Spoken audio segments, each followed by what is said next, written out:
Compartir, en esta sí veo todo. ¿Ustedes ven? Ahí está presentando Ahí está en y ahora pantalla sí. completa. Excelente. Bueno, entonces ahí voy. Esto ya lo habíamos presentado y dije que les iba a dar una pequeña charla, como les doy la clase a mis estudiantes de plantas aromáticas y también de parques y jardines. La primera fotografía es para mostrar las plantas de lavandín que tenemos en Barranca Colorada, que es donde está la sede y el campus de la FTU, ahí en Merlo. Bueno, para definir lo que es reproducción vegetativa por estacas, ¿qué es una estaca? Una estaca es una rama que tiene hojas o puede no tenerlas, depende la especie. En el caso de la lavanda sí hay que dejar hojas. Se extrae de una planta adulta y colocándola en un medio apropiado, va a emitir raíces en un tiempo y, bueno, y generar una nueva planta. De esta forma es como comenzamos un cultivo de lavandas, la más usual. Sabemos que las plantas que son de especies, verdaderas especies, podemos obtener semilla y reproducirlas por semilla. Pero la reproducción vegetativa, la ventaja que tiene, y es uno de los objetivos, es que obtenemos las plantas genéticamente iguales a la planta madre y de esta manera logramos una gran uniformidad para el cultivo. Y por otro lado, tenemos los lavandines que han sido nombrados, son híbridos interespecíficos que no producen semillas y por lo tanto la única forma de propagación que tienen es la de vegetativa por estacas. Bueno, obviamente que lo que tenemos que lograr es que de un pedazo de rama que hemos separado de la planta madre, con el tiempo y puesta en un medio adecuado, esta en raíz. Si dijimos que van a ser iguales a la planta madre, la selección de la planta madre es fundamental. Es decir, que nosotros vamos a obtener estacas para un nuevo cultivo de una planta madre a la cual le conozcamos las características productivas, ya sea en masa de flores, en este caso, porque lo que cosechamos de la lavanda son las flores, y también en su calidad de aceite, en el caso que querramos obtener aceite esencial, o sea, extraer aceite esencial. El estado nutricional de esa planta madre tiene que ser inmejorable para que de esta manera nosotros podamos sacar una gran cantidad de estacas y que esa planta se recupere y nos siga dando estacas para un año siguiente. Y también el estado sanitario de la planta es importante, ya que cualquier susceptibilidad que tenga a alguna enfermedad o plaga se la va a transmitir a sus hijos.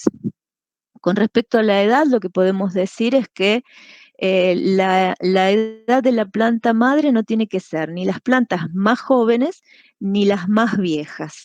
Y más adelante vamos a explicar este concepto. Bueno, para el enraizamiento de una estaca, o sea, de un trozo de rama, para que en ese trozo de rama se produzca las raicitas que van a formar después el plantín y la planta adulta más adelante, el papel fundamental lo cumple un factor endógeno que es las auxinas. Las auxinas son hormonas vegetales, las hormonas son sustancias que la planta produce naturalmente y las produce porque intervienen en determinados procesos metabólicos. En el caso de las auxinas, la planta, están presentes cuando la planta necesita retener las hojas y los frutos, están inhibiendo las yemas laterales y también están en la formación de raíces. Cuando nosotros cortamos un trozo de rama, se produce una cicatriz, o sea, se produce una herida que debe cicatrizar. Esa cicatriz es el llamado que le hace otra hormona, que es el ácido abscísico, y entonces la auxina viene a activar todo el proceso de generación de células a partir del cambio. El cambio es también un tejido que produce los haces vasculares, o sea, por donde corre la savia bruta, o sea, el agua, por donde la planta traslada el agua desde la raíz a las hojas, y también del floema, que es el otro tejido conductor, que es por donde viajan todas las sustancias nutritivas producidas por las hojas y van en el sentido contrario a lo que va el xilema. Cuando este cambium recibe la orden desde las auxinas, deja de producir esos haces vasculares que venía produciendo y comienza a generar lo que llamamos raíces secundarias. Acá les quiero mostrar una foto, es una microfotografía de un corte de raíz, en donde en esta zona tenemos el cambium, y aquí es donde, a partir de una herida que sufrió la raíz, el tallo, a partir de esa herida es el llamado que le hace esta zona a la zona meristemática apical, donde se producen las auxinas, y entonces se va a generar todo un proceso de división celular que va a terminar dando las raíces adventicias, y que esto nos va a asegurar que ese trozo de rama que nosotros separamos de la planta madre va a ser una nueva plantita. Este factor endógeno, que es el fundamental y que lo producen normalmente las plantas, el hombre ha logrado sintetizarlo en forma artificial. Y entonces tenemos algunas auxinas sintéticas a las que podemos apelar cuando el enraizamiento nos cuesta un poco en forma natural.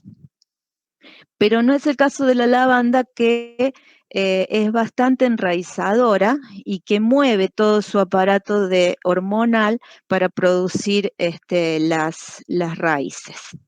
¿Vamos bien hasta aquí? Bueno. Dijimos que el factor endógeno... Lidia, vamos bien. Dijimos que el factor endógeno por excelencia es la hormona llamada auxina. Entonces, ¿qué factores son los que hacen que esta auxina trabaje mejor? Si nosotros consideramos que este es el trocito de rama que cortamos de la lavanda, nosotros lo tenemos que preparar a ese trozo de manera de dejarles apenas un mechón de hojas en la parte distal, y en la parte basal pelarla y dejarle solo los nudos desnudos y un poquito rasgado. Desde esta zona del mechón de hojas, donde están los meristemas que están generando hojas y nuevas ramas, es donde se va a producir la auxina. Y de esta forma va a migrar hacia donde le hicimos la herida del corte. Por lo tanto, el efecto de las hojas y las yemas que dejemos tienen que ver con esta producción de auxinas. Y también la polaridad, o sea, no hay que invertir el sentido. En este caso no lo haríamos, porque sabemos que donde le dejamos el mechón de hojas es donde es la parte distal, pero hay veces que cuando hacemos estacas de otras especies en donde la pelamos completa, por ahí nos podemos confundir, y si la damos vuelta difícilmente va a enraizar en la parte distal, porque las raíces se producen en la parte basal, porque es el floema el que trae la auxina desde los meristemas distales hacia los basales. Bueno, dijimos que de donde saquemos la planta madre ya la elegimos, pero ¿qué ramas cortamos?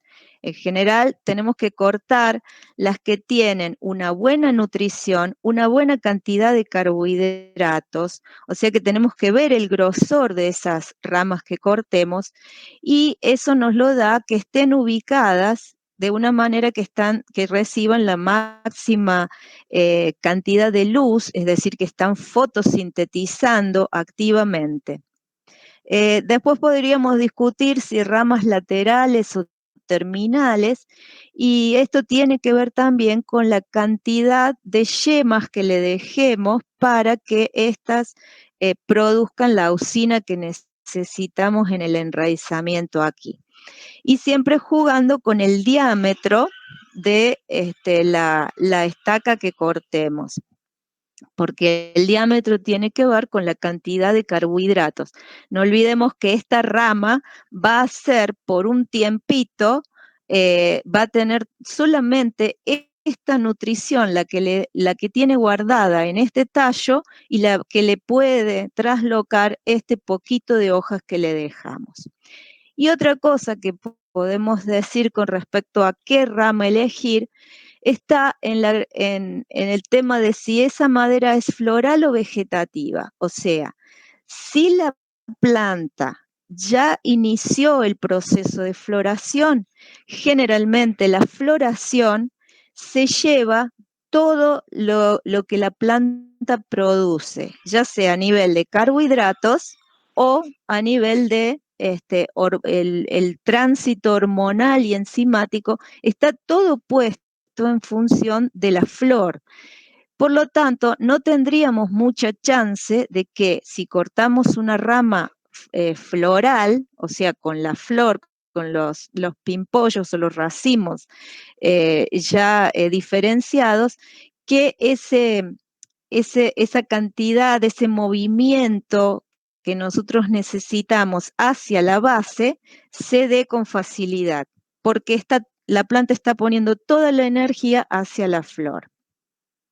Y con respecto a los inhibidores, las plantas viejas pueden generar cierto tipo de compuestos fenólicos o látex que tienen como función taponar aquellos haces vasculares que ya murieron. Y esos compuestos nos dan una inhibición para que se genere el proceso de enraizamiento. Entonces, por eso decíamos que plantas madres muy viejas no conviene, o las ramas más viejas no convienen. Entonces, estos factores de enraizamiento son todos los que actúan o en forma sinérgica o en forma antagónica a la producción de la hormona auxina, que es la que necesitamos para que se produzca el enraizamiento. Por último, también tenemos factores externos, y que estos sí los podemos manejar y los debemos manejar de forma muy equilibrada para obtener un enraizamiento óptimo. Estos son el agua, porque tenemos que evitar a toda costa la transpiración de esas poquitas hojas que dejamos, porque ese trozo de rama no tiene raíces, o las va a tener, pero muy chiquititas, a medida que vaya haciéndose el proceso de enraizamiento. Entonces, todo lo que haga evitar la transpiración será bienvenido para el factor enraizamiento. La temperatura, no nos olvidemos que en ese proceso de enraizamiento va a haber una división celular muy activa. Entonces, en estos procesos de división celular actúan siempre las enzimas, que también son producidas por las plantas, y casi toda la activación de enzimas se da a temperaturas del aire entre 21, 27, podemos estar hablando entre 18 y 30 también, y estas son las temperaturas que nosotros deberíamos mantener en ese sector donde vayamos a hacer los nuevos plantines. Con respecto a la luz, tenemos que la intensidad y la duración de la luz deben ser tales para que se generen los carbohidratos que van a ir a alimentar todo ese proceso de enraizamiento. Pero, por otro lado, las auxinas se generan en mayor proporción en la oscuridad. Entonces, la idea de esto es que los primeros días o el proceso de enraizamiento se inicie con oscuridad, no con luz directa, y una vez que vayamos viendo que el proceso empieza a funcionar, o sea, las raícitas ya iniciaron su crecimiento, allí les empezamos a dar mayor intensidad de luz. Y el último factor, que también es tan importante porque tiene que ver con el primero, que es el agua, es el medio de enraizamiento.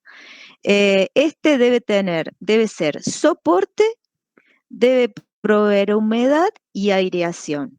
Cualquier mezcla que hagamos en distintas proporciones va a ser válida, siempre y cuando eh, el medio le dé estas tres cosas: soporte, humedad y aireación. Las estacas no se deben desecar, tienen que mantener un buen nivel de oxígeno porque allí están activándose enzimas, ¿sí?, en estas divisiones celulares. Y lo otro que tenemos que señalar es que con alta humedad y temperatura proliferan hongos y bacterias, y por lo tanto el medio de enraizamiento y el medio aéreo, que también tiene que ser húmedo, tenemos que lograr un equilibrio para que no haya esa proliferación de hongos y bacterias que podrían complicarnos porque se pudrirían los trozos de tallo que hemos puesto a enraizar. Por lo tanto, es recomendable, si trabajamos sobre todo con macetas, que el medio de enraizamiento esté desinfectado.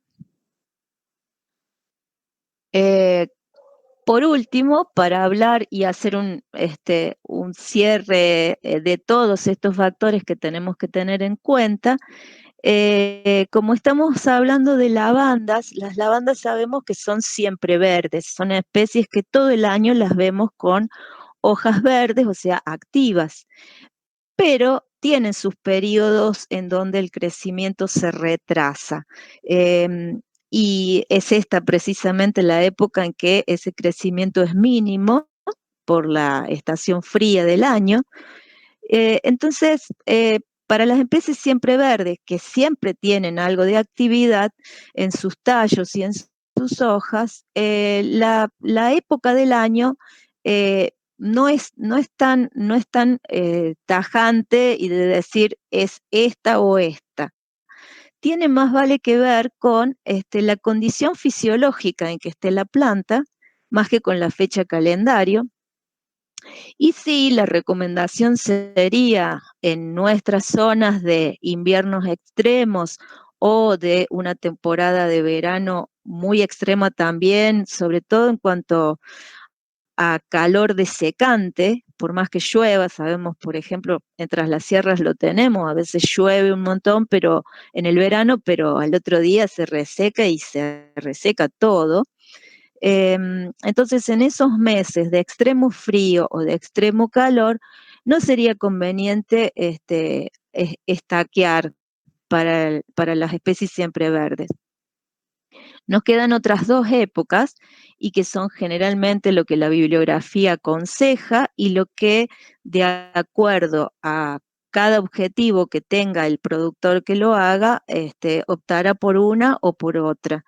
Tenemos la época de marzo, o sea, el otoño, sería el fin de verano, otoño, cuando ya hicimos la cosecha de las flores, la planta entra en un juego de receso, allí ese flujo de hormonas se va hacia la base de la planta y entonces tendríamos a favor ese flujo para armar las estacas.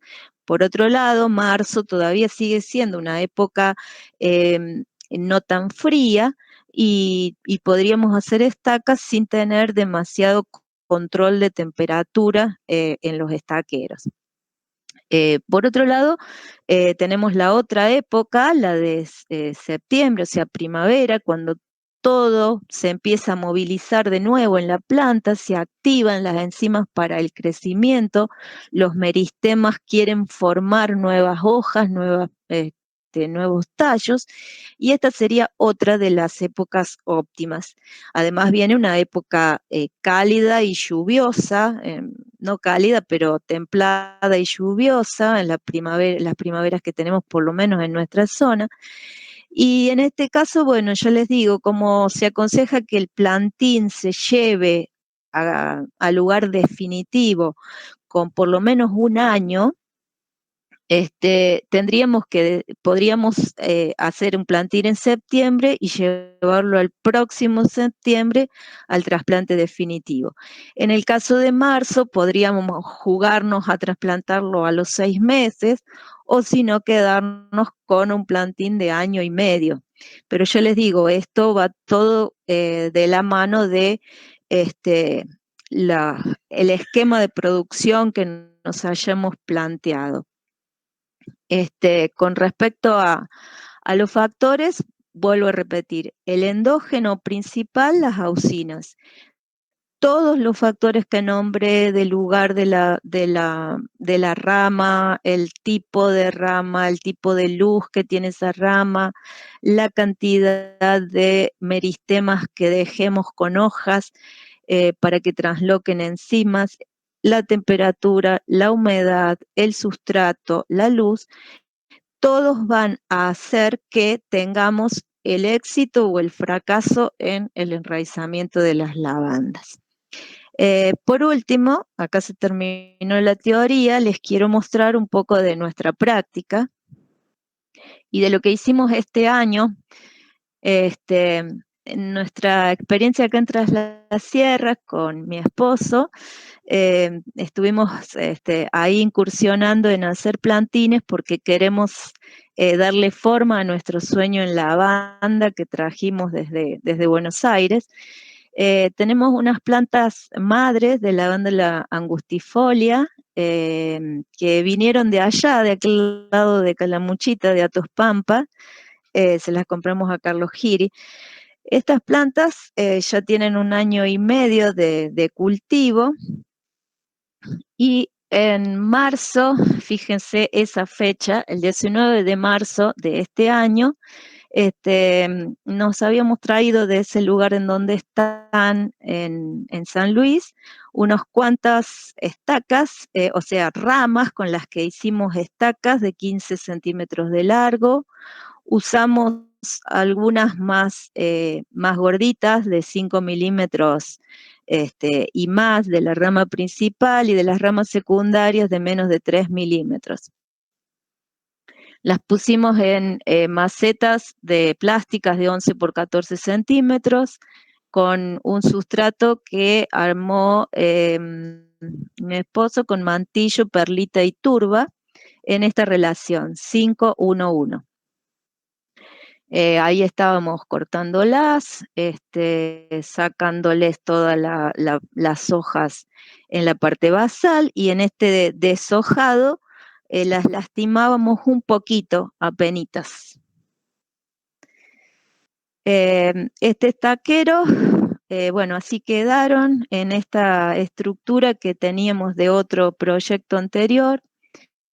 Y esta fue la evaluación que hicimos a los 63 días de plantado, en donde habíamos obtenido un 20% de enraizamiento. O sea, bastante pobretón.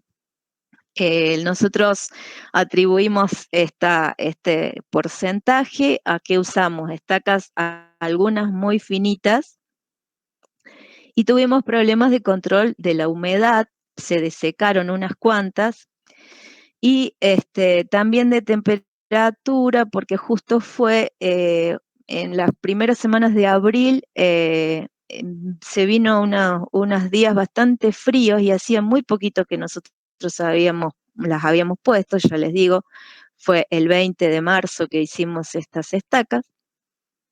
Y el control de humedad, porque esto no pudimos cerrarlo de una manera totalmente eficiente. Así se ve el microtúnel elevado que armamos.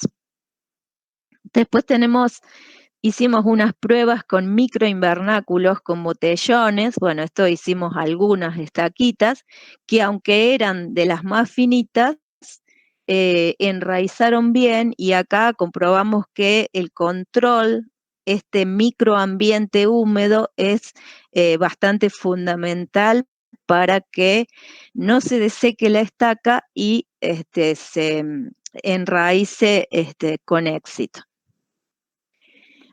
Bueno, así están a los 100 días las que logramos que enraizaran, llenaron toda la maceta, han hecho una buena cabeza, se han ramificado, acá hay una vista general, una vista particular, así que estamos con estos plantines para iniciar nuestro sueño en lavandas.